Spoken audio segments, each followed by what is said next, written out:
Now let's take a look at my absolute favorite Photoshop tool. Maybe it's because I'm a woman, but I believe that this lets me use my powers for good. So if I look on the toolbar, there is a very easy spot healing brush, a more technical healing brush tool. But once I discovered the patch tool, I found it did everything the above two did more easily and more quickly. So I'm going to start with the patch tool. I click and hold down on the spot healing brush tool, or I right click on the spot healing brush tool to dig to the nested patch tool underneath. This is a beautiful shot, but there are imperfections, and of course no one can be printed in a magazine with imperfections. In fact, very few Facebook photos go up of me, unless they're directly from my phone, without a little bit of patching. I'm hitting Command plus or Control plus to zoom in, and you'll start to see some of the imperfections in the skin. Now, this isn't necessarily all due to the model or her skin. A lot of the imperfections are caused by digital cameras over-sharpening or giving too much detail.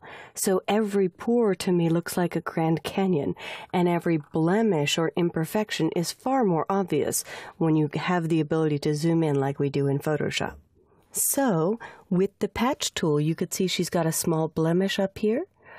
All you do is make a selection with the patch tool around the bad, get in the middle of it, click and drag to good skin, and it's wiped out. I'll do the same in other spots. And in fact, I think it was one of the Kardashians that says she has a mole on her face, and in everything she ever sees printed, they actually remove it, thinking it's a blemish or imperfection. That happens a lot with celebrities. Now, looking at the wrinkles under the eyes, this model is very young, but maybe we want her to look flawless, so the patch tool, as I'm making a selection, letting go, and dragging to solid skin will simply blend that away. When I'm finished, I'll take a look at before and after, and there are more tools you can use to do cleanup. Stray hairs you can even grab, but you have to be very careful not to touch high contrast edges. I'll drag to solid skin, and they're blended away, like a free little eyebrow wax in retouching. Sometimes you pick up too much of a texture, so you can patch the same area over and over again until you're completely happy with it. And I won't go nuts, but try this on your own shots. I found even with my children, who are very tiny and I never thought would use or need beauty retouching, they do cry. They do get dark circles under their eyes, and if I want them to look brighter and happier, I might remove a little bit of the purplish tone that they get from crying.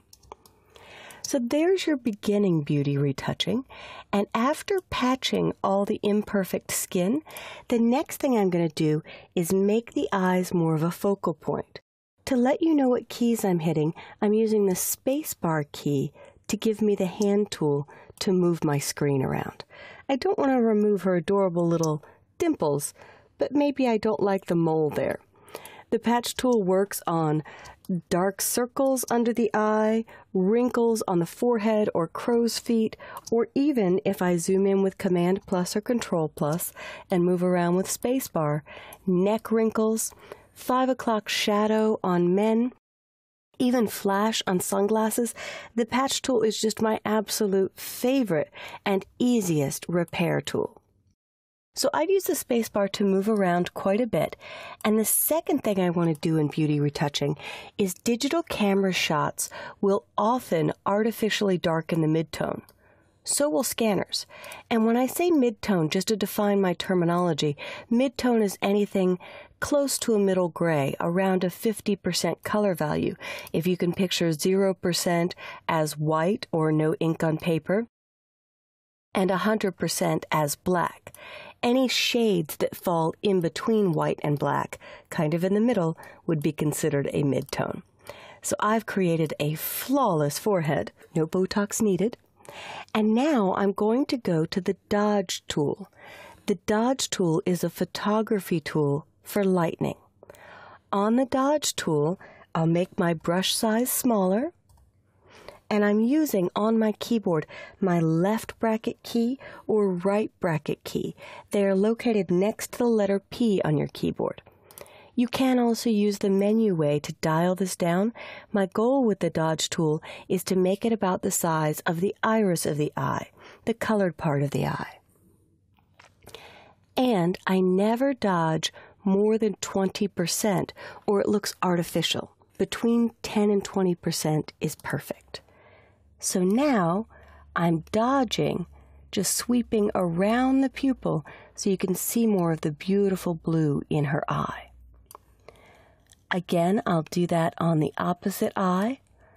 And I like to leave the edges dark. That's another trick from high-end magazine retouching. I missed a little there, so I'll just undo, Command-Z or Control-Z, and do zoom in, and I like to use my space bar to naturally move my screen around, or you can use your scroll bars. But the more you zoom in, the less tired you'll be at the end of the day.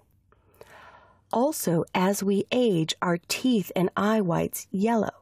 So brightening the eye whites not only makes the eyes more of the focal point of this shot, but it does make us look a little bit younger. It improves the contrast between the colored part of the eye, the iris, and the white, making the shot more compelling. Now I'm going to switch to the burn tool. And with the burn tool, again, I never use higher than 20%. Between 10 and 20 is ideal on both dodge and burn. In this case, I only want to burn the darkest areas, the shadows. I make my brush size about the size of the pupil. Perfect. So I'll click once or twice to darken the pupil, and now instead of using the dial, I'll just use the left bracket key on my keyboard to sweep around the edge of the eye. If you check yourself in a mirror, most people have a darker edge to their eye color. And this is at your own discretion, but this again improves the contrast between light and dark, making the eyes more the focal point of the image. The last thing I'm going to do with this is I don't love the eyeshadow color, so I think I will go in and dodge it to make it a little bit lighter or less severe. And after dodging the eyeshadow, if there's too much of a color you really don't like, you could also use desaturate. The sponge tool desaturates or sucks out color. In some of the model shots that I was given here at Video to Brain, they're wearing very bright pink and bright blues, which is great if you're into that 80s or 90s kind of look, but not so modern for today. So that's one of my favorite things to do, just rip out the bright, very loud colors on eyeshadows to make them more natural. Now finally, let's take a look at before and after. But the last thing I'll do before I do that is these beautiful tiny little eyelashes here. I'm going to click and hold and come back to the burn tool.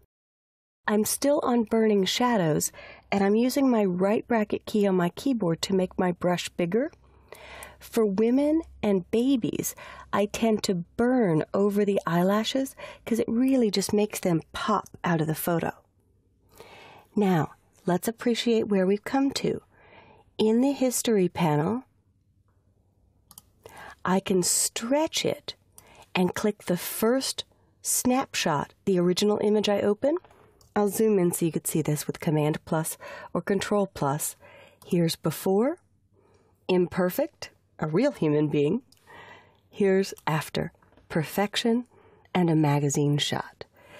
There is far more I could do to be safe while editing, and there's far more I can do to create flawless skin, but this video tutorial was designed just to get you started at some of the essential and very easy ways to do beauty retouching or anti-aging. Try this with your own images.